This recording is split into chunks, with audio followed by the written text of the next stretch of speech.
Ladies and gentlemen, welcome to Chatham House. Thank you for joining us at this time of the morning, a little earlier than our usual members' meetings, but you'll appreciate this is going to be a very busy week in general politically for the UK. And we're absolutely delighted that Keir Starmer has been able to join us this morning to share his perspective on what next for Britain in the context of the negotiations for Britain's exit from the EU. With the Prime Minister expected to formally submit the Article 50 notification on the 29th, on Wednesday. I think it's the first time I've had the pleasure to host Keir myself here, although as somebody who founded the Doughty Chambers, chambers with which Chatham House has done a lot of work over the years on international human rights law, it's just a pleasure that you would come and join us today, Keir. Welcome here. I think, as you all know, he took his seat for Holborn and St Pancras in the 2015 election and was appointed in October of last year as the Shadow Secretary of State for exiting the EU. So put immediately to work to keep an eye on one of the most difficult dossiers facing the UK at the moment.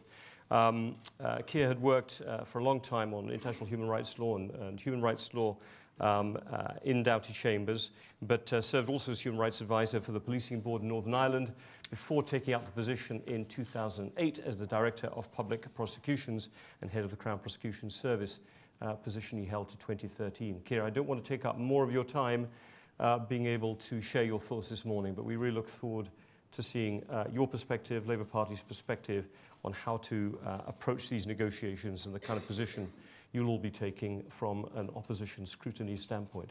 Thank you very much indeed for joining us.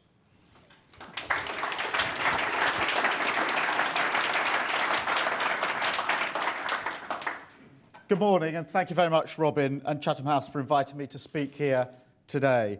In a little over 48 hours, the Prime Minister will inform the European Council the UK intends to leave the EU. That will signal the start of the most complex and important set of negotiations undertaken by any British government since the end of the Second World War. Chatham House has seen many debates over the years, but perhaps none as significant for our country in recent history. Now, since the 23rd of June last year, the Prime Minister has made a number of decisions reflecting her interpretation of the referendum vote.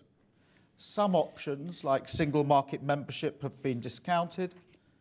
Others, like a comprehensive free trade agreement or indeed no deal at all, have been talked up. These are not the only options.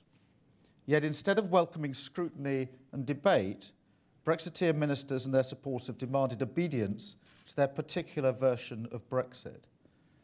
Reasonable questions are dismissed as evidence of unreasonable denial. Challenge is branded as frustrating the will of the people. But on the eve of triggering Article 50, I'm here today to say that I and the Labour Party will hold the government to account and provide an alternative vision of our place in Europe.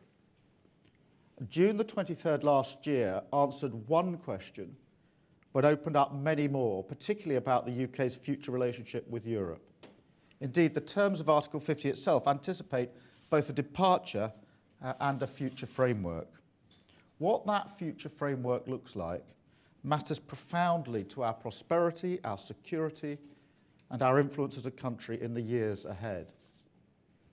While Labour did not support leaving the EU, and I campaigned passionately against it, we've accepted that that choice was made and that it will now be delivered. That is why we voted in Parliament for Article 50 to be triggered. I believe that to have done otherwise would have diverted the debate and let the government off the hook by allowing it continually to focus on the outcome of the referendum vote rather than the proper interpretation of the mandate.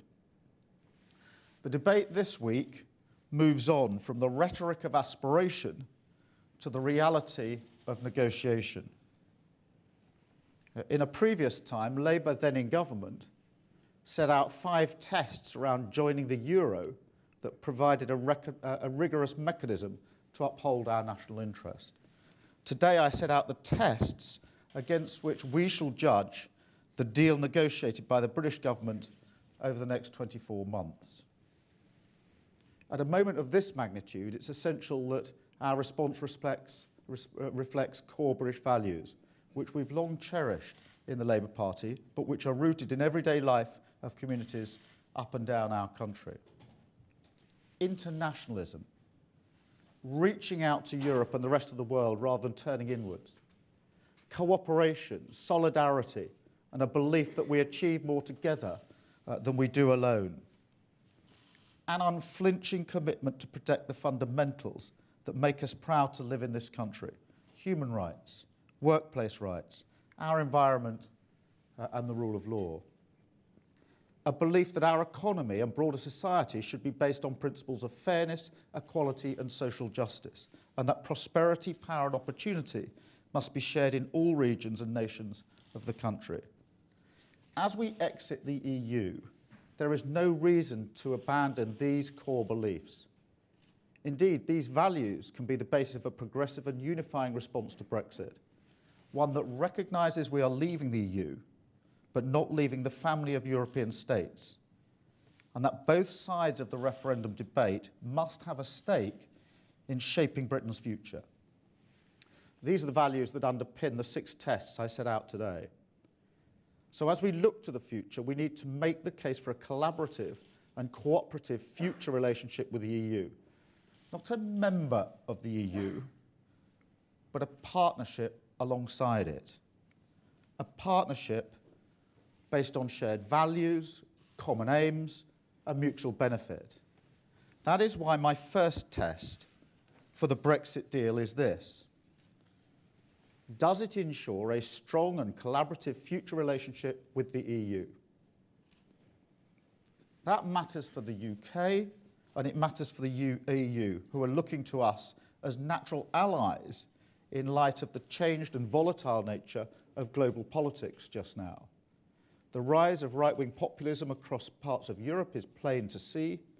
The resurgence of an authoritarianism in Russia and nationalism in the US all threaten core progressive values: human rights, the rule of law, vital social and economic protections, and support for multilateral institutions.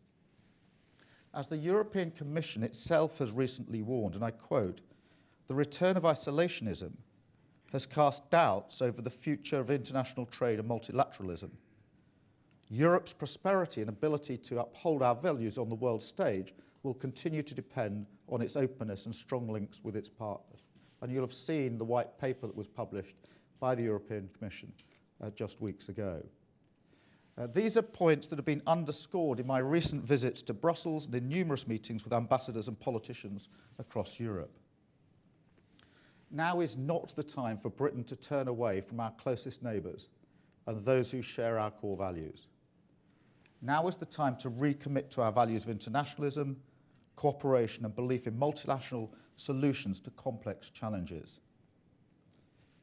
But there is a worrying and increasingly powerful move on the government benches to sever our links with Europe. This is the authentic voice of the Brexiteers.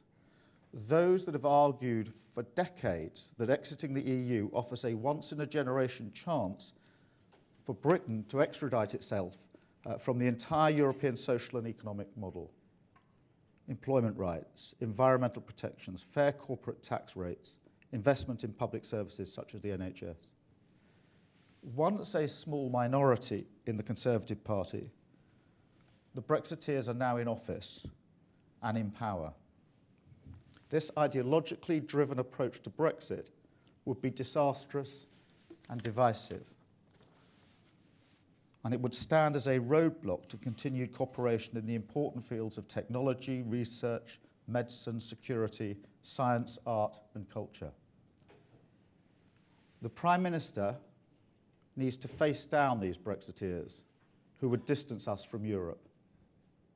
And the clearest way for her to do so would be to agree a strong and collaborative future relationship with the EU, not just reflected in comprehensive trading arrangements, but also reflected in fields such as science, medicine, education, technology, research, counter-terrorism, and so much else. And on the question of trade, let us be clear. For all the talk about hypothetical trade deals in new markets. The nature and strength of any future EU-UK trade deal must be the government's priority. 44% of UK exports go to the EU, making the EU by far the UK's largest export market. In contrast, India accounts for just 1.7% of UK exports. Australia, the same, 1.7%. Canada, 1.2%. And New Zealand, approximately 0.2%. Of course, it's important for Britain to be a global trading nation. But in terms of jobs and the future of our economy, the trade deal that matters most is the deal we reach with the EU. And that's why the Prime Minister's choice to give up membership of the single market and the customs union is a significant risk. I accept that retaining formal membership of the single market as a non-EU country is fraught with difficulties, and that views in the Labour Party about this differ. But differences over form should not mask the near universal consensus in the Labour Party that the key attributes of the single market must be retained. These are continued tariff-free access for UK businesses, no additional bureaucratic burdens or divergence from the EU market, continued competitiveness for goods and services, and no drop in existing workplace protections. In the last few months, I've been travelling all over the UK, talking to communities, talking to working people, and talking to businesses. And there's near unanimous support for these attributes and consensus about the importance of them.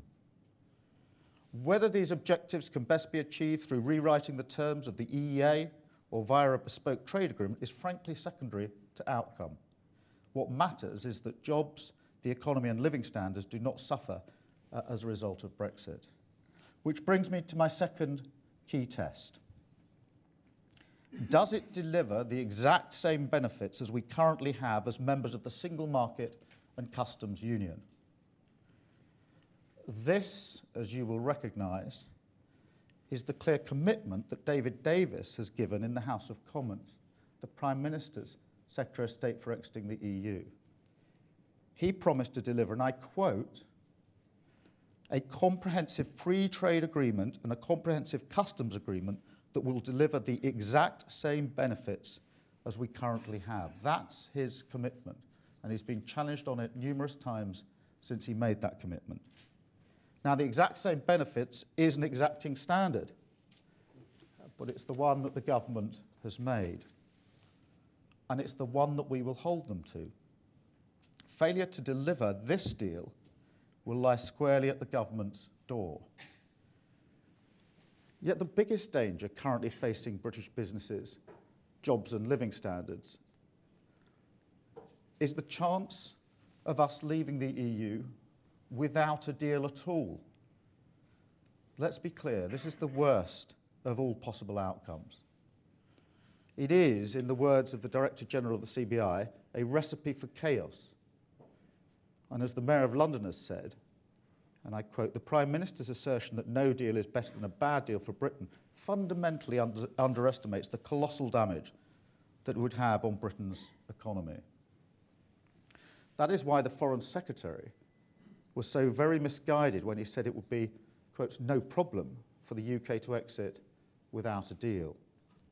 It would, as David Davis confirmed in his evidence to the Brexit Select Committee last week, mean tariffs of 30 to 40% on dairy and meat producers, 10% tariff on cars, and loss of passporting rights for financial services.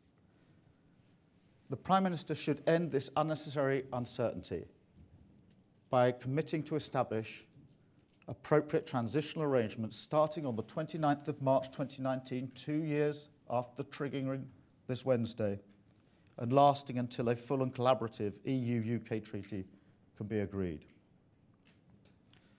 Yet the Prime Minister repeatedly ducks that issue. The most alarming passage in her Lancaster House speech was the pledge to negotiate within 2 years not only the Article 50 agreement, but also a new free trade agreement and everything else required to govern relations on security, research, migration, energy, and so on. The reality is that it'll take much longer than that. If all goes well, 2 years could allow for the completion of the Article 50 deal and a sketch of the future EU-UK relationship with transitional arrangement. The right deal is better than a quick deal. And for the right deal, clear priorities matter. For as many years as I can remember, and I'm sure as you can remember, it's always been the case that a Prime Minister of whatever party would put national security first, and after that would always be the economy and jobs. Immigration or wider issues, important though they unquestionably are, would never be given priority over the economy and jobs. Yet that is precisely what this Prime Minister has done. As I've argued before, exiting the EU will mean the entire immigration system will have to be reformed.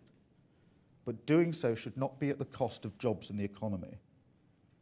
And that brings me to my third test for the final Brexit deal. Does it ensure the fair management of migration in the interests of the economy and communities? Like the vast majority of the British public, I believe in a sensible, reasonable approach to immigration, and I'm proud of our record in supporting refugees. The benefits of immigration are obvious and should be celebrated, but these are not always evenly distributed across different parts of the country, the economy, or society. That is why I believe in fair and effective management of migration. As we leave the EU, that core belief remains. I accept there must be a new approach to immigration that has the consent of the British people and is managed in their interests. We need to ensure that costs and benefits are more fairly distributed and are seen to be so. The final Brexit deal must contribute to this. But Britain cannot succeed in the 21st century if we are a closed country. Britain succeeds when it engages with the world rather than retreating from it. Any approach that prioritises immigration control above all else must be resisted because it will mean a weaker economy, an impoverished society, and a self-defeating isolationist. The first test of this will be the agreement the Prime Minister must reach to protect the rights of EU nationals already in the UK and UK nationals living in Europe. Those that have made the UK their home are our friends, our neighbours, and our colleagues. They do not just contribute to our society, they are our society. The Prime Minister has repeatedly rejected efforts in the House of Commons to guarantee the rights of EU nationals before negotiations begin, despite the overwhelming case for doing so. She must now deliver a reciprocal deal on EU and UK citizens at the earliest possible opportunity. I now turn to my fourth key test for Brexit.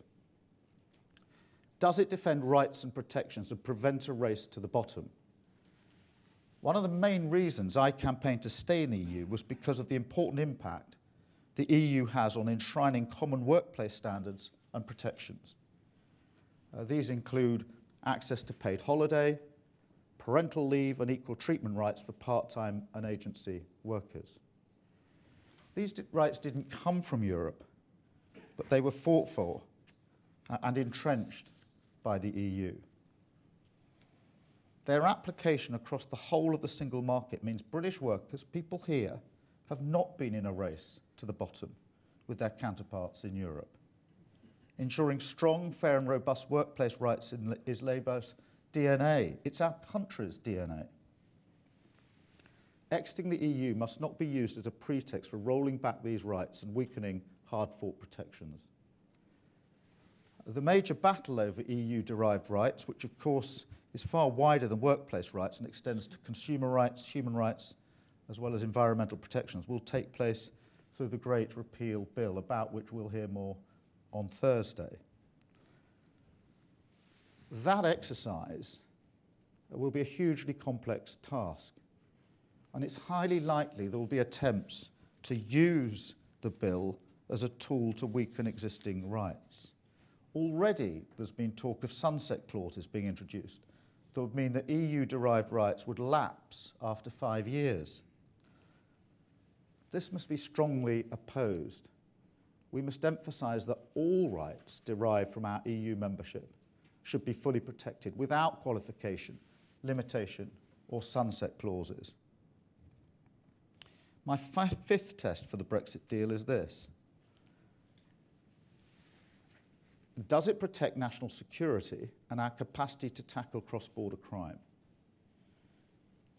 Having worked with Theresa May when I was the Director of Public Prosecutions and she was the Home Secretary, I do not doubt her commitment to ensuring public safety and tackling terrorism. Her calm, measured and authoritative response to the horrific attack on Westminster last week served to underline this. She also recognises that the EU has been vital in helping improve cross-border efforts to prevent serious organised crime. Indeed, the Prime Minister's only intervention during the referendum campaign was to say that if the UK was to leave the EU, quotes, we would not be as safe as if we remain.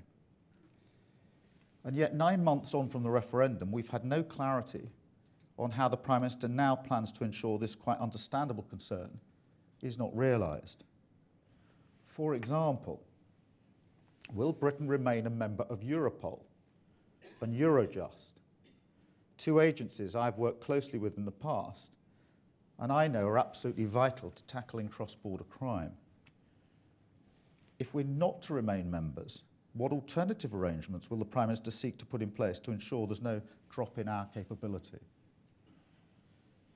Will Britain retain the European arrest warrant? It was Theresa May herself who said during the campaign, and I quote, outside the EU, we would have no access to the European arrest warrant, which has allowed us to extradite more than 5,000 people from Britain to Europe in the last 5 years and bring 675 suspected or convicted people to Britain to face justice.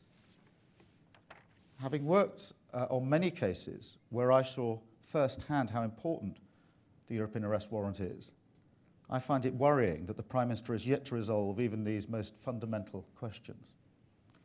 The government's white paper simply says this, quotes, we will look to negotiate the best deal we can with the EU to cooperate in the fight against crime and terrorism. Frankly, this is nowhere near good enough. We know that crime and terrorism knows no borders, and the EU plays an important role in our wider security. So we should set a more exacting standard. Does the final deal ensure there's no diminution in Britain's national security or ability to tackle cross-border crime? My sixth and final test for the Brexit deal is, does it deliver for all regions and all nations of the UK? The referendum campaign was very divisive. The aftermath saw a shocking rise in hate crime, violence and intolerance. In my Bloomberg speech in December last year, I warned that a new fracture was developing in our politics, that the country was more divided now than at any time in my lifetime. Responsibility lies with the Prime Minister to bring the country together, not to drive it further apart. Yet the Prime Minister has been unable to gain the confidence of the governments of Scotland, Wales or Northern Ireland as she prepares to trigger Article 50. The Welsh First Minister warned last week that the Prime Minister had a tin ear on devolution and that the legitimate and pressing concerns of the Welsh Government were not being listened to. The Prime Minister's failure to engage with the Scottish Government or to recognise specific and particular concerns has provided an excuse to the SNP to press ahead with its divisive call for a second referendum and the breakup of Britain. This is, I fear, becoming the defining characteristic of the way this Prime Minister is conducting the process. Guarded, closed, unable to build a consensus or form alliances. Instead of being open and willing to listen to differing views on incredibly complex issues, she's retreated into government by mantra. Brexit means Brexit. No running commentary. No deal is better than a bad deal. bland phrases designed to shut out dialogue. The result has been an increased dislocation between Westminster and the rest of the country, precisely at a time when we need a new settlement to unite communities across the UK. That is why the Mayor of London was right in his recent white paper when he called for a fundamental shift in the government's approach to devolution so that, as he said, as powers and funding are transferred from Brussels, the government's default position should be a presumption of devolution unless a compelling case can be made for centralisation in Whitehall.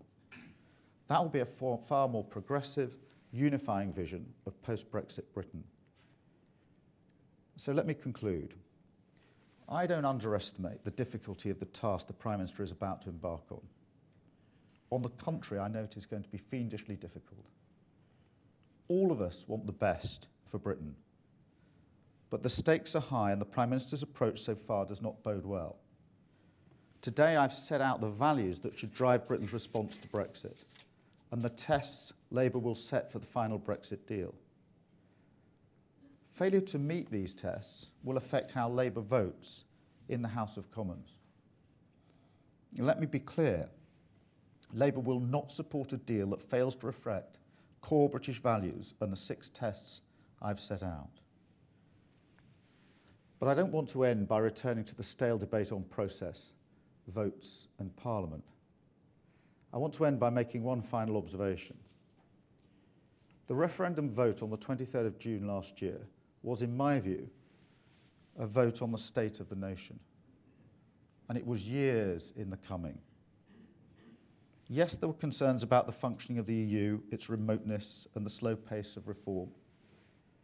But there was also a desire felt by people in many parts of the country that politics and the economy no longer work for them and their communities. The Brexiteers offered false hope that by voting to leave the EU, all that would change. But the truth is that Brexit cannot tackle stagnant wages, resolve a chronic skills gap, reduce unequal growth across the UK, or improve underfunded public services. Brexit cannot mend trust in politics or build a cohesive community. And it cannot provide a place for Britain in a more complex and chaotic global order. We need a bold, ambitious and future-looking policy capable of meeting the concerns exposed by the vote on the 23rd of June last year. We need a profound belief that politics should not be about division, but about talking and speaking to and for our nation. Thank you very much, Robin.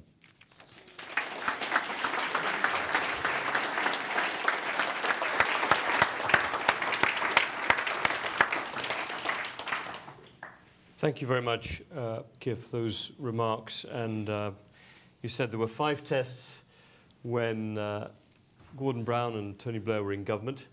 Now there are 6 tests. Of course, Labour's not in government, but there are 6 tests nonetheless to hold, in this case, the Conservative government to account. And they were very clearly laid out, and I know we'll have lots of questions about them in a minute. I mean, could I just take the privilege of the chair just to kick off one in particular, because you perhaps rightly threw back to David Davis his line about delivering exactly the same benefits after Brexit, in particular from the single market and the customs union, as Britain enjoys right now. Now, I'm sure you'll appreciate that from an EU member state standpoint, or from the rest of the European Union standpoint, for the UK to have exactly the same benefits outside as inside seems like a non sequitur. And there's going to have to be some type of trade-off somewhere in the line. I mean, I could ask you in different ways, what trade-off would you accept? Or what trade-off do you expect? Or, what might Labour, where do you see that trade-off emerging? Because we're not going to get the same deal.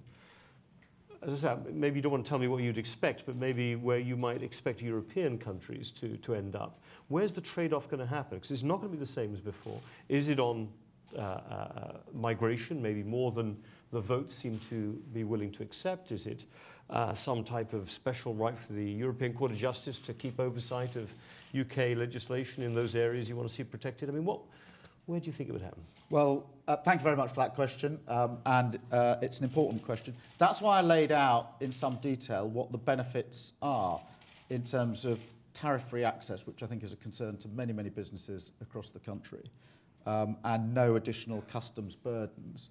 But also regulatory alignment, which is something I think this time last year we were not talking a great deal about.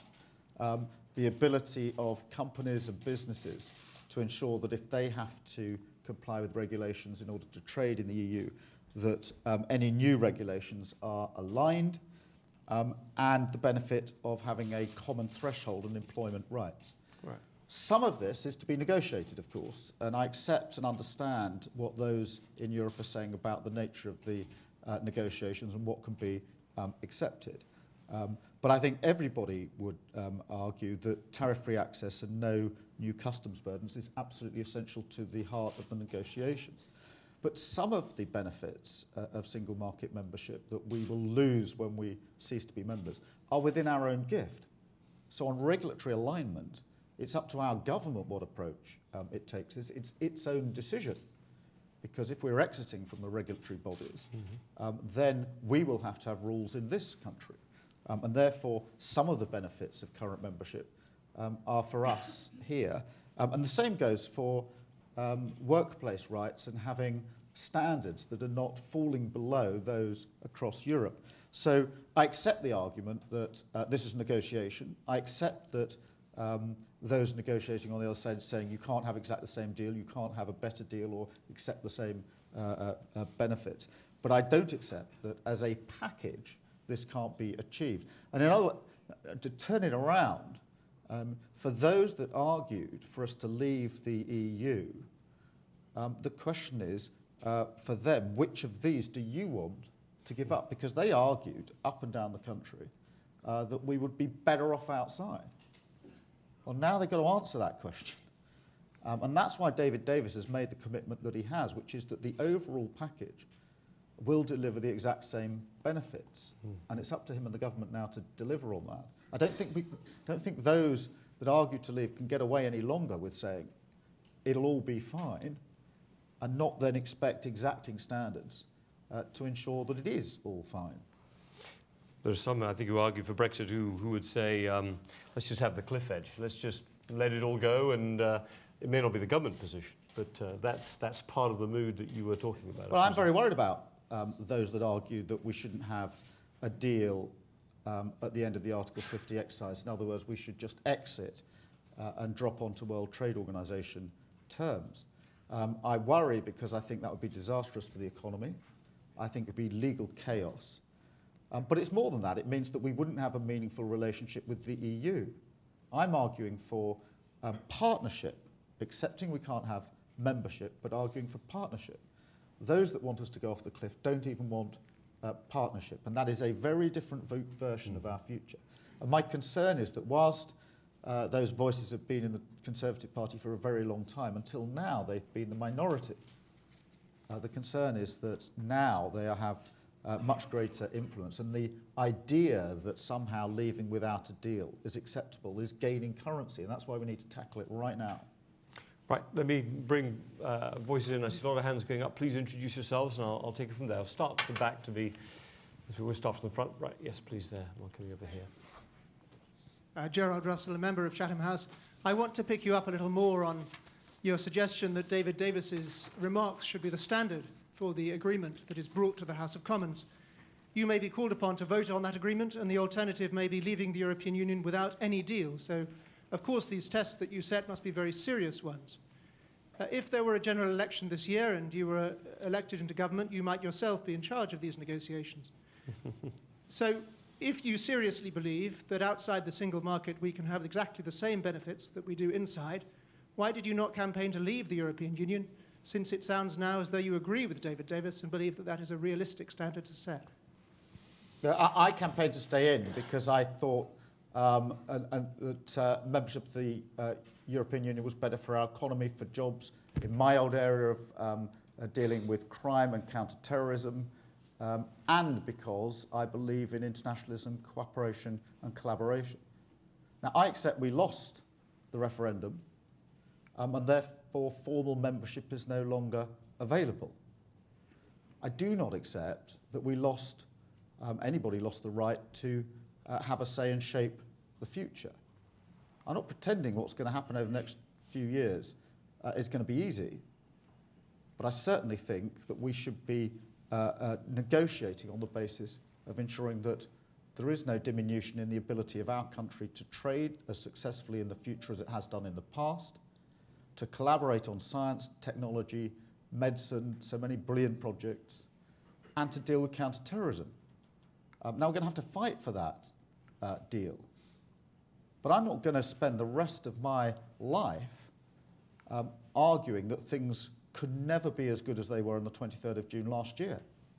So we've got to fight for our future. And that's why I've put it in this way. Just want to come to the vote, because I want to tackle the Prime Minister head on this. She has said on a number of occasions, it's my deal or no deal. That's her political choice. It doesn't have to be that way. This vote that's been assured will come in the autumn of 2018, because it's to be before the European Parliament votes. That gives time for the Prime Minister to go back if her deal is not, doesn't have the confidence of the House. This idea of my deal or no deal is her political choice, and it doesn't have to be that way. Yeah, please here first. Yeah. John Peet from The Economist. I wonder if you could say something more about Northern Ireland. If Britain is outside both the customs union and the single market, but Ireland is in both, how is it going to be possible to avoid a border, and what are the implications of that? I'm glad that point's been raised, because in Northern Ireland there is obviously huge concern about a physical border. I think the concern's broader than just the physical border. I think one of the things the EU has provided in Ireland is an ability of both communities to come together with a degree of dignity and respect that's allowed the peace process to proceed. I actually worked in Northern Ireland for 5 years, so it's very interesting to understand how the communities approach this. I think that avoiding a hard border in Northern Ireland has to be our priority. I know for the EU it's going to be one of the priorities for this year, and finding a way through the customs mechanisms not to have a hard border in Northern Ireland has to be a priority. Now, quite how that's achieved is something that is going to have to be negotiated this year. The EU, I think, have got this as one of their top 3 concerns for the early part of the negotiations. But I completely agree that it is a very, very sensitive issue. Okay, back to, please, question there first. Thank you very much. Ewan Grant, a Chatham House member who has personal observation and experience of how grateful everyone in this country and indeed in the EU member states can be that Mr. Wainwright has been at Europol for his terms. I think there must be very, very serious questions about some of the succession to him, which have got nothing to do with British membership. You didn't mention NATO. You said you'd been to Brussels a number of times recently. Did any of your contacts there in the Commission ever mention NATO, particularly in the context of the fact that there are now British troops in Estonia, which is also an EU member, which doesn't sound like an entire departure of disengagement from the European continent and the European nations? Thank you. Yeah, there's a broader security question, I think. Thank you for raising that, because it allows me to make a point which is really important, and that is that just because we're exiting formal membership of the EU, we should not retreat into isolationism. we are a country that works multilaterally and always has done, and therefore we need to redouble our commitment to NATO, to the UN, and to the Council of Europe, and to the idea that we solve international problems multilaterally with our partners. And I think that's a very important principle as we go through this next stage of the negotiations. It has come up in conversations in Brussels, it's come up in conversations I've had across the other EU member states. But it is a matter, I think, of principle that we commit to internationalism, to international rule of law and our obligations. Okay, gentleman there first, please. Yeah. Andrew Woodcock from the Press Association. You mentioned that you would like to see the Prime Minister face down the hardline Brexiteers within her government, which implies that you think that there is actually a meaningful split between different parts of the government. Do you see Mrs May as taking a separate position from people like David Davis and Boris Johnson, or do you think that she is now part of the hardline Brexit group? I think there's undoubtedly two camps in the Conservative Party and on the Conservative benches, and there have been for years. And they represent two different ideologies. The reason that those who campaigned hardest to leave the EU did so and have done so for so many years is not just because they dislike the EU, it's because ideologically they believe in deregulation, in lower taxation, and stripping away of employment and social protections in order to create a different economic and political model. They have been in a minority for some time. My concern is the influence they now have. There are others within the Conservative Party who absolutely believe in the economic and political model that we have now. At the moment, the white paper is sufficiently vague to paper over those differences, but I'm absolutely clear those differences will out over the course of the next 2 years. And the evidence of that is the increasing debate now on the question of whether there should be a deal or no deal. Those that believe in the deregulated future want no deal because they don't want the comprehensive, collaborative relationship with the EU that I'm arguing for. There are others in the Conservative Party who do want that. And I think that split will out over the next 2 years. It's always been there, it's not gone away. Sorry, at the front, yeah? Yeah, there's a microphone coming. Thank you. Mary Louth, Chatham House member. I apologise if this is rather a naive question, but to me you presented a view of hard Brexiteers now ploughing on regardless.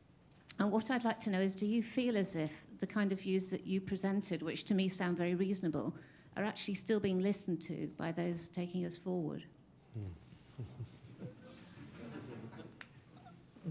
Well, I think this is, I mean, you raise a very, very important point.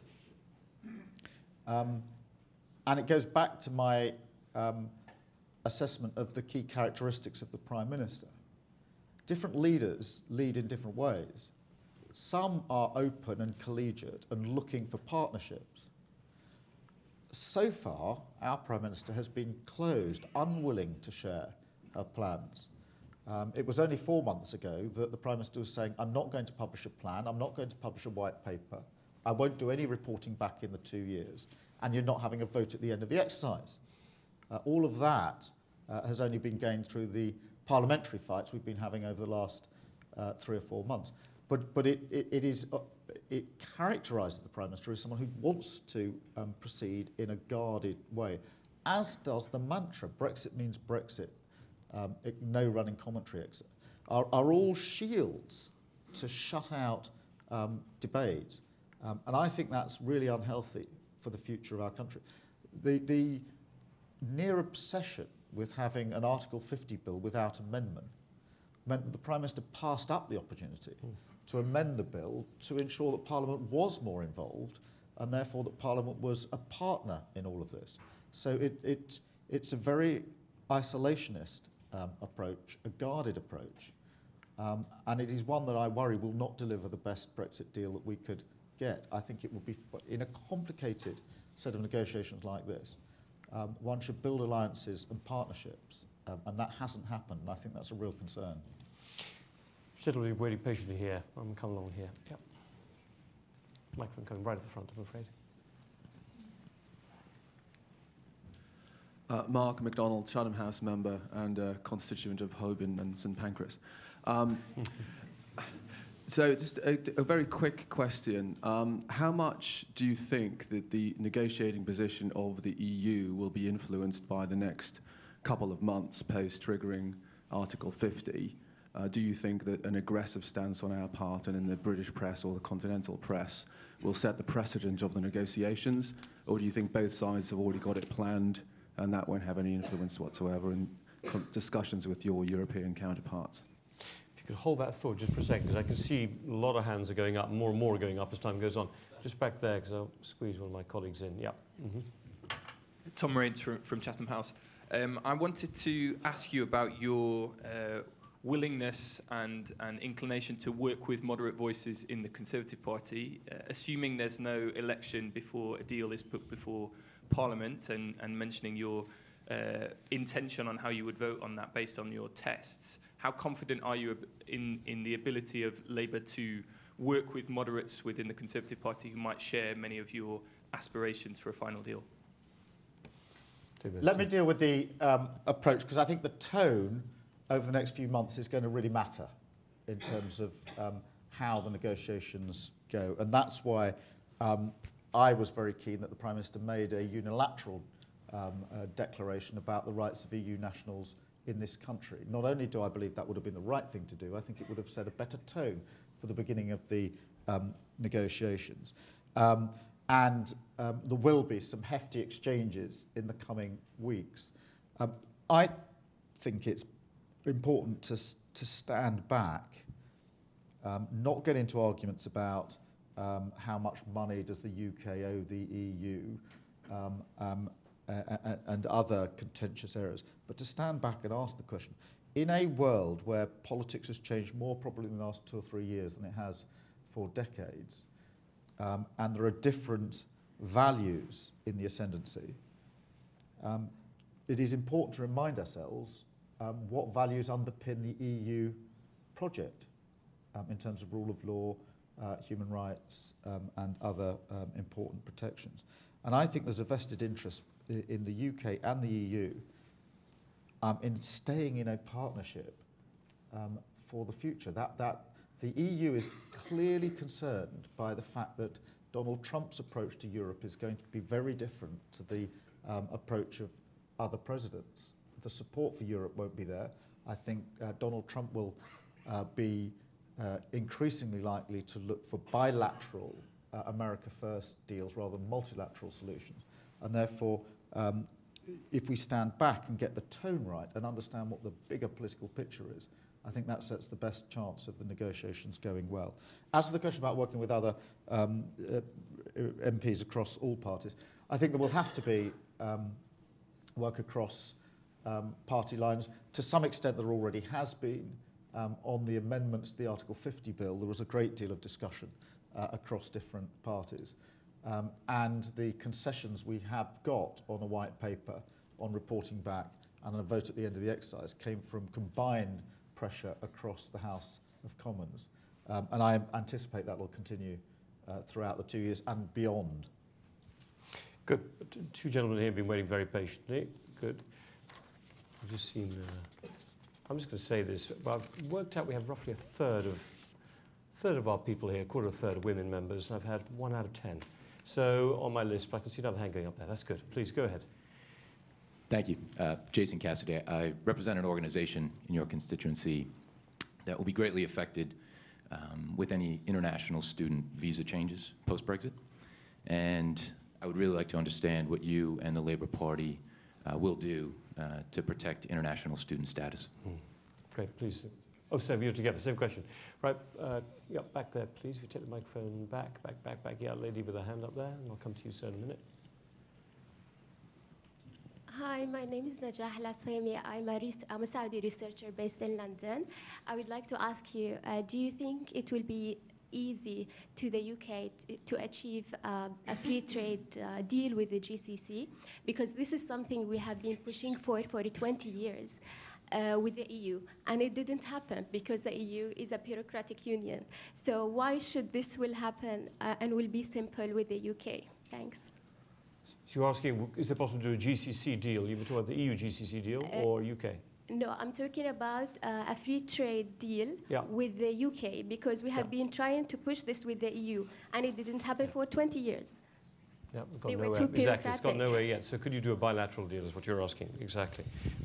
Two questions there. Do you want to take those two first? I've got another group coming up, one on trade. And Yeah, on students I can deal with very quickly, because there's a huge concern amongst academic institutions about the impact on students, not actually just of the Brexit vote, but actually over a number of years, as it's become harder and harder for students from overseas to come to this country and to study. And I think two things could be done relatively easily. The first is take students out of the net migration figures and not treat them in the same way as you treat people who are immigrants coming to this country to work and to live. They're coming here to study for a short period of time, and they should be treated in that way. Of course, we need to deal with courses that are proper courses, et cetera, but I would take them out of the figures altogether. So far as Brexit is concerned, I think one of the elements of the collaborative relationship I'd like to see with the EU is a commitment to collaborate on education, on students, on research, etc., going forward. I think if you asked most people who voted to leave the EU, very few of them would say what I really wanted to do was to stop all that brilliant collaborative work and research that students do and what they bring to this country. So setting the terms of the partnership with the EU that we want going forward needs to include terms relating to students and collaboration. I think that's a really important point for the negotiations. I mean, as for bilateral deals, at the moment, it's obviously impossible to do bilateral deals until the Article 50 process is complete. And that is one of the reasons why the Prime Minister's claim that she can achieve everything she needs to achieve in 2 years is completely unrealistic. But obviously, once we're out at the other end, there will then be the prospect of bilateral agreements. Whether they can be with EU countries is a different matter, obviously. But one thing on trade agreements that I think is important is that as we go down the road of free trade agreements with other countries across the world, we need to have a serious discussion about what the framework is for a free trade agreement and what terms we would want to see in agreements about labour rights, workplace rights, environmental protections, etc., etc. Rather than a threadbare free trade agreement, we need trade agreements that are meaningful and comprehensive. Okay, two people waiting there. Yeah, right there. You say you had a question. Yep, still, the two of you, or not? Okay, well, gentleman there, and the next person next to him with the pink tie who's... Yes, you still have a question or not? Yes. Yeah, there, please, yeah. And then the person next to you. Thank you. Ben Glaze, Daily Mirror. You issued quite a sort of damning assessment of Theresa May's character in your speech, Keir. I'm just wondering, to what extent do you feel her personality might cost us a good deal, or indeed any deal? And pass the microphone to the person next to you. Thank you. Thank you. Perhaps the biggest confusion caused by the Brexit vote was the doubt it throws on the relationship between the result of a referendum and the clearly expressed will of Parliament, parliamentary sovereignty. It seemed to drive a coach and horses through it. There are many countries where they have a special protection for laws or decisions that are going to make a major constitutional change to the country's system, that they have something more than 50% that is required to validate them. Nicola Sturgeon herself has said that she wouldn't, originally said that she wouldn't go to the polls unless the polls were saying that 60% were in favour of Scottish independence. Don't you think it would be a good idea to adopt that as a law? You take those two. Let me deal with the question of the Prime Minister's approach so far. I do think it's been closed, and that does concern me going forward.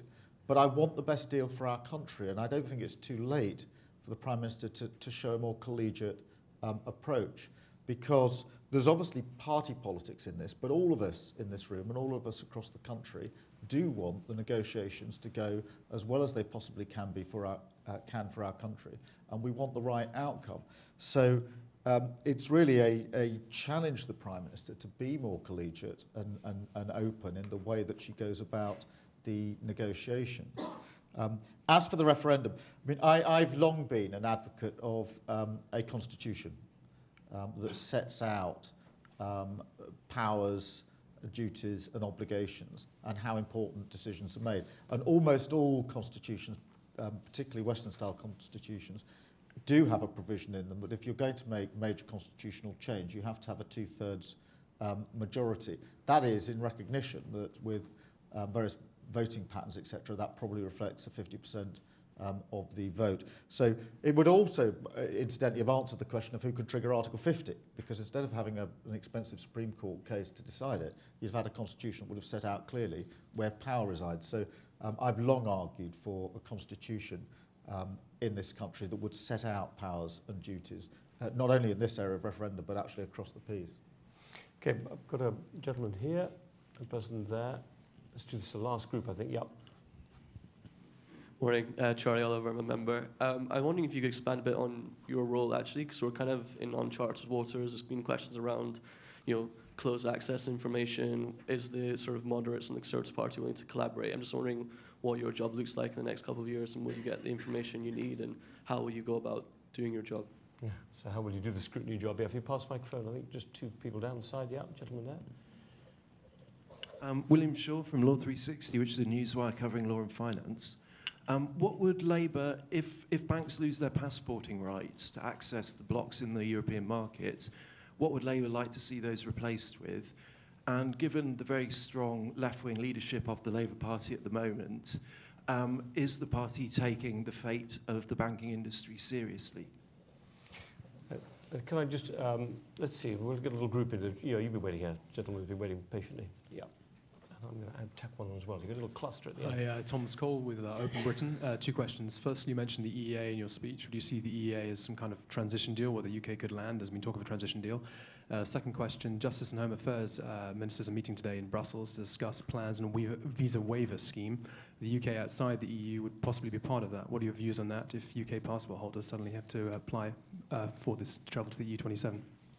And let me tack one thing on. We've talked a lot about the Conservative Party here. Inevitably. But, a lot of Labour voters voted for Brexit. And when you talk about the Labour Party stands for the progressive values, the internationalism, this is internationalism that some people argue has become a cosmopolitan internationalism rather than necessarily a nationwide internationalism. So if you were to pick an area, where actually Brexit and Labour voters may be connected somehow, how are you going to carry out the supervision of that? I think of migration in particular. There may be certain restrictions on migration that may be popular to members of the Labour Party as much as they are to members of the Conservative Party. So I'm wondering how you're going to sort of manage the opposition role alongside the need for the Labour Party to represent some pretty diverse interests within its own membership, I would think. Let me take them as a group.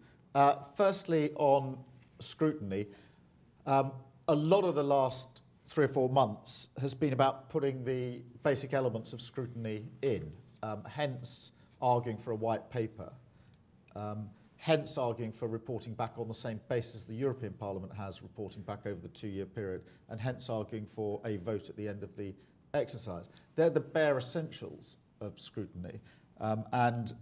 The white paper is a formal document against which the government can be held to account.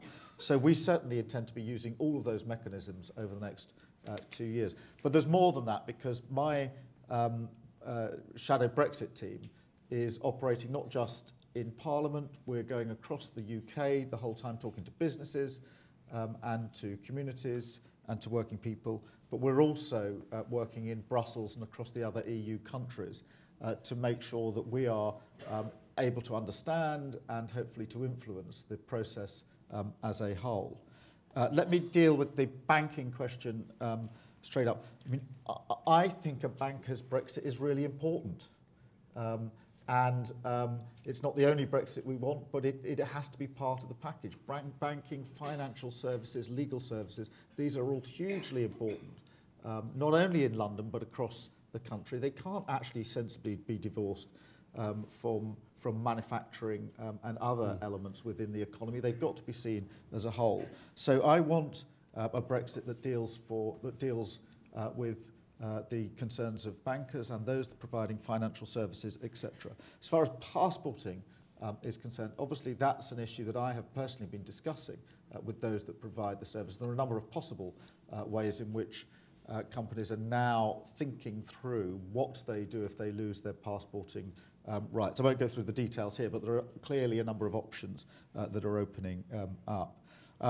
As for visa waiver, I think it's a little bit early to say, to be honest. I think we're going to have to see what the rules are for migration as they develop over the next 2 years.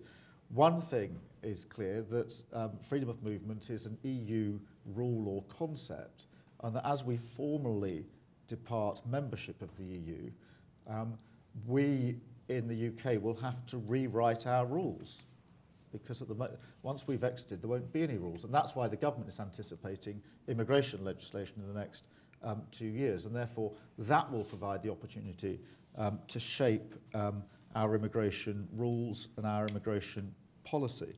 Robin, that brings me to your point, which is how does the Labour Party align with its voters on this? I think on immigration, most people accept that reasonable rules are the right way forward, that migration should be managed. And when I was Shadow Immigration Minister, I went around the country talking to people about immigration. And whatever the level of concern about immigration, and there is concern, particularly the further one gets from London, when you get into a discussion about immigration, people very quickly accept and recognise that where immigration and the economy go together, it is important that we have that immigration. And that's why I said we need immigration that works for both the economy and for our communities. And one of the interesting features of the referendum was that in the areas of highest immigration, the vote was predominantly to stay. In the areas of quickest change, the vote was to leave. And I think that tells us something about why people felt so disillusioned, disenfranchised, and far from power. And I think this is quite a profound challenge for all political parties, including the Labour Party, which is how do we reconnect with voters in such a way that they feel that what we have to say about the future speaks to them, means something to them, and offers them a better future. I mean, as for the breakdown of the Labour vote, it's varied. Some of the surveys now have looked at the vote in 2010, 2015, etc. But I think the fundamental challenge for the Labour Party is having clarity of vision that allows people to understand what it is that we want to change for the better and how we're going to do it. Well, Keir Starmer, thank you very much. A lot of questions. Thank you for posing so many good questions. 6 tests. You'll have a chance to put them into practice over what's going to be a very turbulent, I think, next 18 months. But thank you very much for coming, sharing those thoughts with us this morning, and thank you all for joining us and posing a great set of questions. Thank you.